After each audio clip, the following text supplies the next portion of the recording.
आओ जरा बात कर लेते हैं। देखो, मेकर्स को ये आइडिया ऑलरेडी है कि इंडिया में ऑलमोस्ट 90% जनता को महाभारत की महागाथा पहले से ही पता होंगी, इसीलिए इस सीरीज में कहीं पर भी ज्यादा डिटेल में जाने की कोशिश नहीं की गई है। सीरीज भले ही महाभारत के टॉपिक पर हो, लेकिन नाम है कुरुक्षेत्र, जहां महाभारत की लड़ाई हुई थी कौरवों और पांडवों के बीच। तो उसी कुरुक्षेत्र के युद्ध को ही सेंटर में रख के आपको सभी योद्धाओं के पर्सपेक्टिव से कहानी को दिखाया गया है। लिटरली हर एपिसोड का टाइटल अलग अलग कैरेक्टर के नाम पर है। अब यहाँ सबसे पहले मैं बात करूंगा एनिमेशन की। देखो, महाअवतार नरसिम्हा के बाद एनिमेशन की डिमांड ऑलरेडी बढ़ चुकी है। महाअवतार में एनिमेशन की क्वालिटी 19-20 होने के बावजूद एंड एनिमेशन में फ्लॉज होने के बावजूद उसके प्रेजेंटेशन के दम पर वो लोगों के दिलों को छू गई थी। सेम यहाँ भी है, बल्कि मैं तो कहूंगा कि इस सीरीज में एनिमेशन महाअवतार नरसिम्हा से बढ़िया एंड स्मूथ है। बस सारे कैरेक्टर्स पता नहीं क्यों एक जैसे ही दिख रहे थे और थोड़ा और फेशियल एक्सप्रेशन पर काम करना चाहिए था शायद इनको। वो तो भला हो डायलॉग्स लिखने वालों का कि हर कैरेक्टर को उनके नाम से बुलाया जा रहा है, तब पता चल रहा है कि हाँ ये अर्जुन है,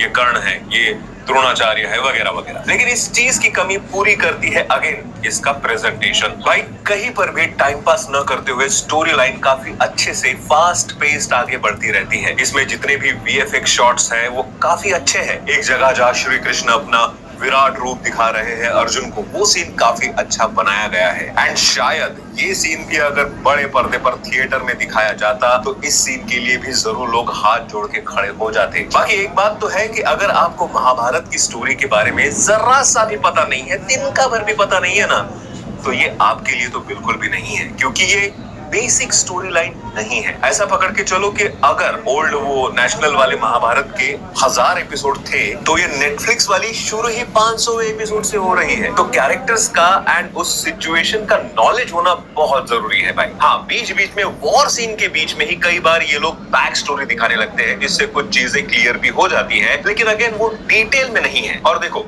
वैसे भी यू कांट एक्सपेक्ट महाभारत इन 9 और 18 एपिसोड, पर अगर आपको इसकी हिस्ट्री पता है तो ये आपको निराश नहीं करेगी। पूरे फैमिली के साथ देखो, कोई टेंशन नहीं। हाँ, शब्दों का भी ध्यान अच्छे से रखा गया है, किसी तरह का कोई मजाक नहीं बनाया गया, जिसके लिए इनको अप्रिशिएशन जरूर मिलनी चाहिए। And Hindi dubbing and voice over इस पूरे सीरीज की